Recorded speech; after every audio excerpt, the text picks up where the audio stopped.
Few artists could blend pop, folk, and country as effortlessly as John Denver.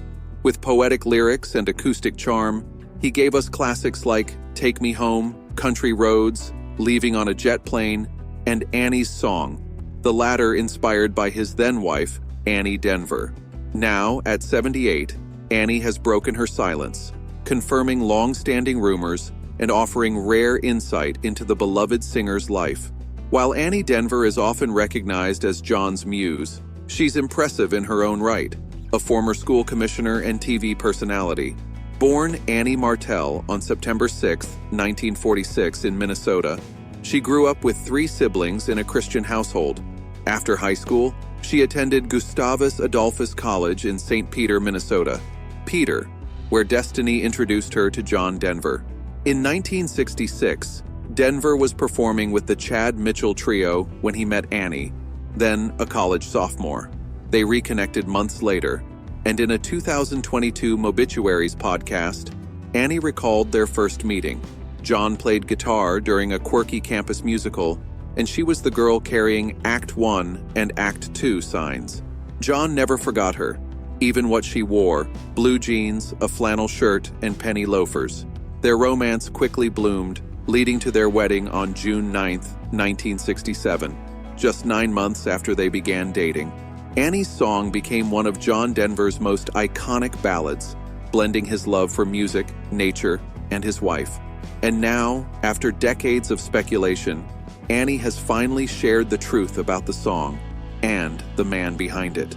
Even now, at 78, Annie Denver admits she still tears up when she hears Annie's Song. While it remains her favorite, she also cherishes Perhaps Love, a duet her ex-husband recorded with opera star Placido Domingo. But despite common assumptions, Annie's Song wasn't born from a romantic moment.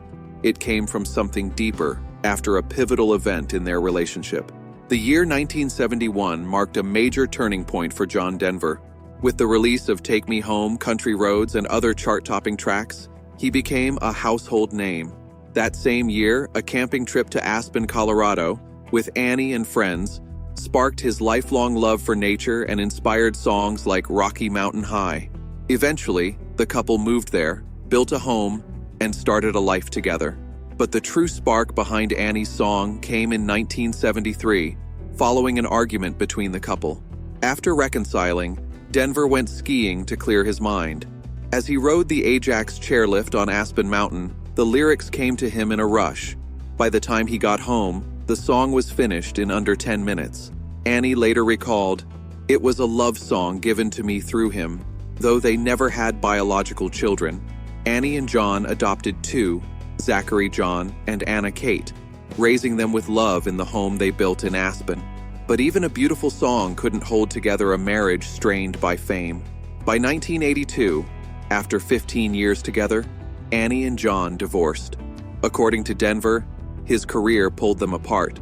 In a 1983 interview on The Russell Hardy Show, he admitted, "I think over the last 4, 5, or 6 years, we started drifting away, not being together, and then an inflexibility when we got back together." Annie's perspective was different. She said they were too young and unprepared to face the pressures of sudden fame.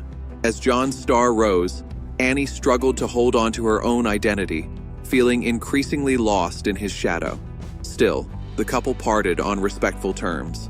While Denver eventually remarried, Annie remained single, grounded in the life she created. Despite online rumors, Annie Martell is very much alive.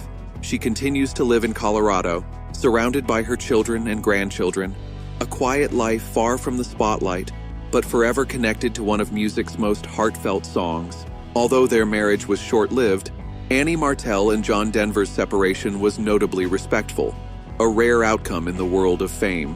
Annie remained kind toward her ex-husband, despite the personal scandals and controversies that followed him, especially his death. And now, having explored Annie's story, it's only fitting we turn our attention to the man she once called her soulmate, John Denver. Born Henry John Deutschendorf Jr. on December 31, 1943 in Roswell, New Mexico, John Denver would go on to become a beloved icon of American country and folk music.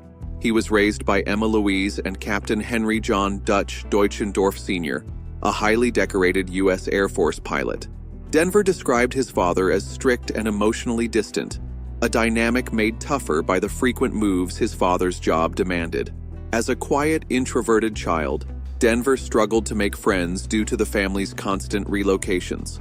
One of the longest periods they stayed in one place was between 1951 and 1959 in Tucson, Arizona, where young John began to find a sense of stability. At age 11, his grandmother gave him an acoustic guitar, a gift that would shape the course of his life. Self-taught and determined, he began performing in college and local clubs, still using his birth name. That changed when Randy Sparks, founder of the New Christie Minstrels, suggested he adopt a stage name. Inspired by the capital of Colorado, John chose Denver, a name that would soon be known around the world. He was studying architecture at Texas Tech University while performing with a folk group, but in 1963 he dropped out and moved to Los Angeles to chase his dream. Denver gigged at folk clubs until he got his big break. In 1965, he joined the Chad Mitchell Trio, eventually rebranded as Denver, Boise, and Johnson. A few years later, he left the group to go solo, releasing his first album, Rhymes and Reasons, in 1969 under RC Daily Records. On that album was a little-known self-written track called Babe, I Hate to Go, which caught the attention of producer Milt Okun. Renamed Leaving on a Jet Plane, it became a #1 hit. One hit for Peter, Paul, and Mary, and helped launch Denver's solo career.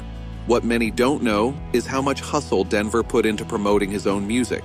He toured the Midwest offering free concerts, visited radio stations personally, and even played live on air. That grassroots effort built a loyal fan base, one that stuck with him as his career took off. While his debut album saw moderate success, that catapulted him to stardom, thanks to standout tracks like Take Me Home, Country Roads.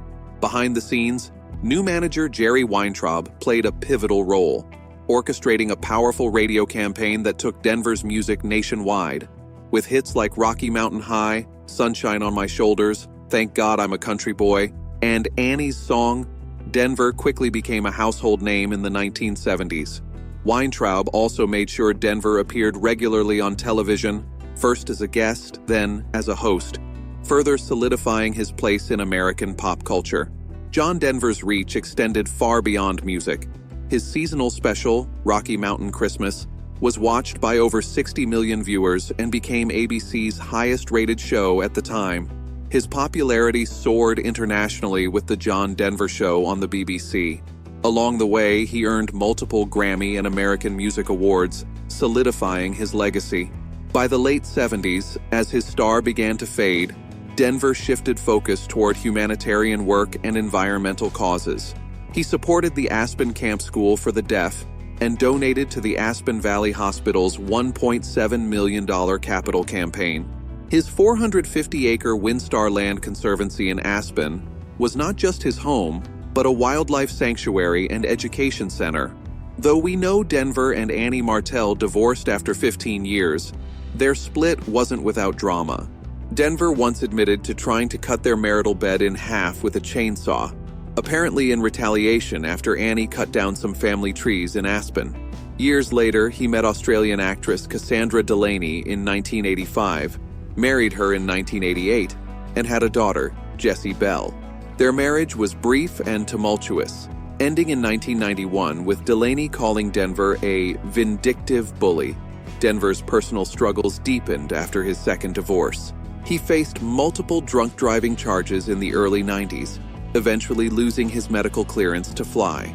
Behind the gentle, nature-loving image was a man battling depression, insecurity, and substance use.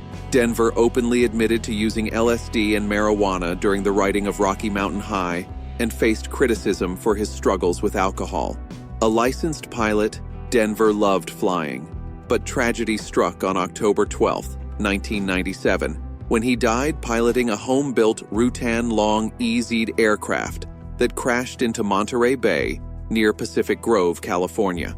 At 53, his death sparked numerous conspiracy theories. One major concern was the poor design of the plane. The fuel shutoff valve was located behind the pilot's left shoulder, forcing Denver to release controls to operate it in an emergency. Compounding this, the fuel gauges were non-linear and lacked clear markings, making it difficult to judge fuel levels. Ultimately, the plane's design flaws and Denver's own oversights combined in a fatal accident. Despite his tragic end, John Denver's influence endures.